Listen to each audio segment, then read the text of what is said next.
आज की इस बौद्ध कहानी के माध्यम से आपको कुछ ऐसे तरीके पता चलेंगे जिससे आप धोखा खाने से खुद को बचा सकते हैं। दोस्तों, अक्सर आपने देखा होगा कि भावनात्मक रूप से कमजोर लोगों का लोग हमेशा फायदा उठाते रहते हैं।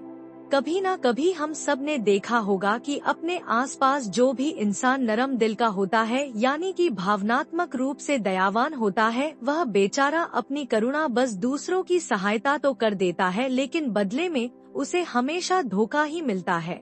दोस्तों, अब सवाल यह उठता है कि क्या एक इंसान को भावनात्मक नहीं होना चाहिए? क्या उसे दूसरों पर भरोसा नहीं करना चाहिए? दूसरों की सहायता नहीं करनी चाहिए? क्या दयावान और संवेदनशील होना कोई गुनाह है या फिर कोई गलती है? दोस्तों, यही इस कहानी के माध्यम से जानेंगे। दोस्तों, बहुत समय पहले की बात है। एक बार एक युवा लड़का जंगल के पेड़ों पर मुख्य मार रहा था। वह बड़े जोर जोर से मुख्य मार रहा था। वह अपने माँ का गुस्सा निकालने की कोशिश कर रहा था। शायद उसको किसी ने धोखा दिया था या फिर उसके साथ बहुत बुरा हुआ था, जिससे वह बहुत ज्यादा परेशान था। उसे कहीं भी शांति नहीं मिल रही थी। वह लगातार उसे पेड़ पर मुक्का मार रहा था, जिससे उसकी उंगलियां लहूलुहान हो चुकी थी। इस जंगल में एक शीतल पानी का झरना था। वहाँ पर एक बौद्ध भिक्षु रोज संध्याकाल के समय स्नान करने आया करते थे। यह उनका रोज का नियम था। आज जब वह बौद्ध भिक्षु इस रास्ते से स्नान करने के लिए उसे जंगल में आए तो उसने उसे लड़के की हालत देखी। वह जोर जोर से चीख रहा था, रो रहा था और लगातार मुक्के मारे जा रहा था। उसे लड़के के आसपास कोई मौजूद नहीं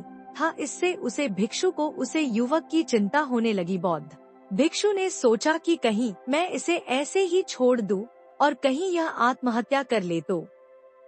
ऐसे विचार आने के बाद भी वह कुछ नहीं बोले और लगातार उसे युवक की तरफ देखे जा रहे थे। भिक्षु एकदम चुपचाप खड़े हुए थे। उसने युवक से कुछ नहीं बोला, कुछ नहीं कहा, बस वह उसकी लगातार देखता रहा। कुछ देर तक तो उसे युवक ने उसे भिक्षु को नजरअंदाज किया, लेकिन कुछ देर बाद उसे अजीब सा लगने लगा। तब उसने सोचा कि ना तो यह मुझे रोक रहे हैं और ना ही कुछ कह रहे हैं, यह तो बस मुझे देखे जा रहे हैं।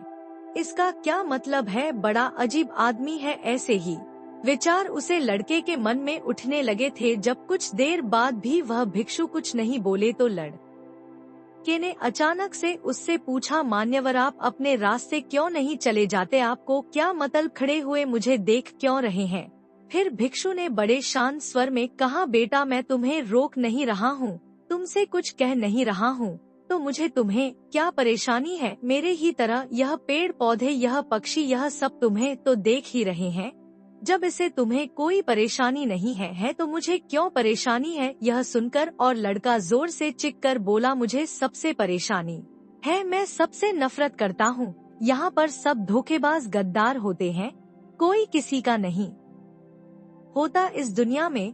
और इस तरह बोलते बोलते वह फूट फूट कर रोने लगा और रोए जा रहा था और बौद्ध भिक्षु उसे देखे जा रहे थे। वह उसे चुप करने की कोशिश भी नहीं कर रहे थे। यह बात तो उसे लड़के को और ज्यादा अजीब लगी। अब रोना छोड़कर उसे लड़के ने चुप होकर उसे भिक्षु से कहा, बड़े अजीब आदमी है आप, आपके सामने कोई इंसान दुखी है, परेशान है और आप उसे चुप भी नहीं कर सकते हो के मन में बिल्कुल भी संवेदना नहीं है आपको अपने साधु होने पर लाजमी होना चाहिए और ऐसे ही न जाने क्या क्या जली कटी बातें वह युवक उसे भिक्षु को सुनने लगा। कुछ देर बाद जब युवक का सारा गुस्सा निकल चुका था, तब भिक्षु ने बड़े ही शांत स्वर में कहा कि आज मैं तुम्हें कंधा दे सकता हूँ, तुम्हारे आंसू पूछ सकता हूँ, लेकिन इससे तुम्हारी समस्या का समाधान नहीं होगा। कुछ देर के लिए तुम्हारा मन बहल जाएगा, बस उसके बाद वही जिंदगी, वही लोग जो तुम्हें आज कंधार देने के लिए भी तुम्हारे पास नहीं है फिर से तुम इस जिंदगी में लौट जाओगे। कोई तुम्हें धोखा देगा, कोई तुम्हारा फायदा उठाएगी और तुम अपने मन को ऐसे ही तकलीफ पहुंचाने रहोगे। तो आंसू पहुंचने की बजाय तुम्हें मुझसे कुछ ज्ञान की बातें लेनी चाहिए, जिससे तुम्हें जीवन में कोई भी धोखा ना दे सके, तुम्हारी अच्छाई का कोई भी फायदा ना उठा सके। बेटा, याद रखना, आंसू पहुंचने वाले तो तुम्हें बहुत मिल जाएंगे, लेकिन ज्ञान और सही समझ देने वाला कभी कभी कोई इंसान मिलता है। भिक्षु ने उसे बताया कि मैं पास ही के झरने में स्नान करने के लिए जा रहा हूँ, वहाँ बाद ही शीतल पानी है। अगर तुम चाहो तो तुम भी मेरे साथ चल सकते हो। यहाँ पर अकेले परेशान होने से अच्छा है कि तुम झरने की शीतल पानी में स्नान करो, जिससे तुम्हारा दिमाग, मन, मस्तिष्क और तुम्हारा शरीर सब कुछ पवित्र हो जाएगा। यह सुनकर वह लड़का उसे भिक्षु के पीछे पीछे चल लिया। जंगल के बीचों बीच रास्ता झरने की तरफ जाता था। जंगल में सन्नाटा छाया हुआ था। उनके पैरों तले सूखे पत्तों की चरमराने की आवाज पूरे जंगल में गूंज रही थी। आज पूर्णिमा की रात थी और आसमान में चांद अपनी उजली रोशनी उसे जंगल में फेंक रहा था। उसे रोशनी में दोनों उसे झरने की तरफ बढ़ते चले जा रहे थे। रास्ते में चलते चलते उसे युवक ने उसे भिक्षु से कहा, मान्यवर, आपकी जिंदगी मस्त है, आपको किसी चीज की कोई परेशानी नहीं है क्या? आपको पता है कि दुनिया में कैसे कैसे लोग बसते हैं, कितने धोखेबाज, कितने मुख्तार, और सबसे बड़ी बात, अपने लोग ही धोखा देते हैं जिसे हम प्रेम करते हैं, जिनको हम अपना मानते हैं। जब उन्हें से धोखा मिलता है तो कैसा महसूस होता है। कभी कभी तो ऐसे लगता है कि भोले और दयालु लोगों के लिए यह दुनिया नहीं बनी है, यह सिर्फ धोखेबाजों के लिए है, मैकरों के लिए है। वही यहाँ पर फलते फूलते हैं, वही आनंद से जीते हैं। और हमारे जैसे लोग जो दूसरों की सहायता करते हैं, दूसरों को अपना मानते हैं, वह हमेशा जीवन भर दुख में रहते हैं। यही जीवन की सत्यता है और यही संसार है जिसमें हमें रोज घट घट कर मारना पड़ता है। आपने सही किया, ऐसी जिंदगी को त्याग दिया, पीछे छोड़ दिया। अब बस अपने में मत, किसी से कोई परेशानी नहीं है, किसी की कोई चिंता नहीं है। मैं भी सोचता हूँ कि मैं भी संन्यास ले लूं, छोड़ दो इस दुनिया को। यह सुनकर उसे भिक्षु ने कहा, बेटा तुम्हें क्या लगता है सन्यासी जीवन बहुत आसान होता है? भिक्षु ने बड़े शांत स्वर में कहा कि तुम्हें तो 2 वक्त की रोटी तो शांति से मिल जाती है, हमें तो कभी कभी वह भी नसीब नहीं होती। अगर मिल जाए तो हम खा लेते हैं, वरना हमें तो भूखा ही सोना पड़ता है। यही सन्यासी जीवन है, हमें हमेशा नीचे सोना पड़ता है, सिर्फ एक लंगोट में रहना पड़ता है, चाहे कैसा भी मौसम क्यों ना हो। बेटा, यह सब तुम्हें आसान लगता है तो तुम भी सन्यासी बन जाओ। फिर युवक ने कहा कि आप कहते तो ठीक ही है, संघर्ष तो दोनों तरफ है, सांसारिक जीवन में भी और सन्यासी जीवन में भी। वैसे सांसारिक जीवन भी अच्छा है, लेकिन तब तक जब तक घर परिवार में सुख शांति बनी रहे, धोखा ना मिले, हमारे लोग हमारा फायदा ना उठा, हमसे झूठ ना बोले, हमें धोखा ना दे, तो जीवन जीने का आनंद होता है, वरना तो जीवन नर्क हो जाता है। फिर भिक्षु ने कहा, देखो, संन्यास अपने मन से लिया जाता है।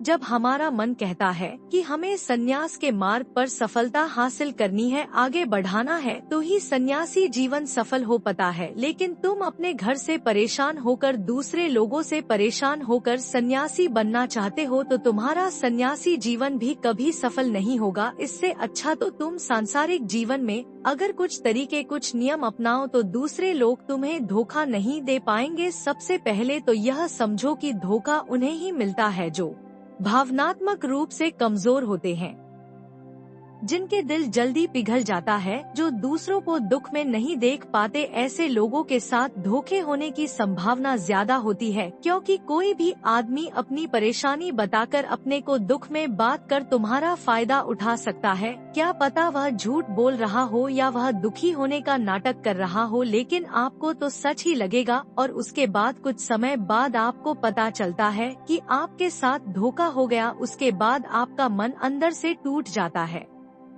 इसीलिए सबसे पहले इस बात का ध्यान रखना कि किसी भी व्यक्ति को यह एहसास मत होने दो कि तुम भावनात्मक रूप से कमजोर हो, अंदर से तुम्हारा दिल नरम है। अगर उन्हें यह कमजोरी पता चल गई तो वह कोई ना कोई जल रचकर आपका फायदा उठाने की जरूर कोशिश करेंगे।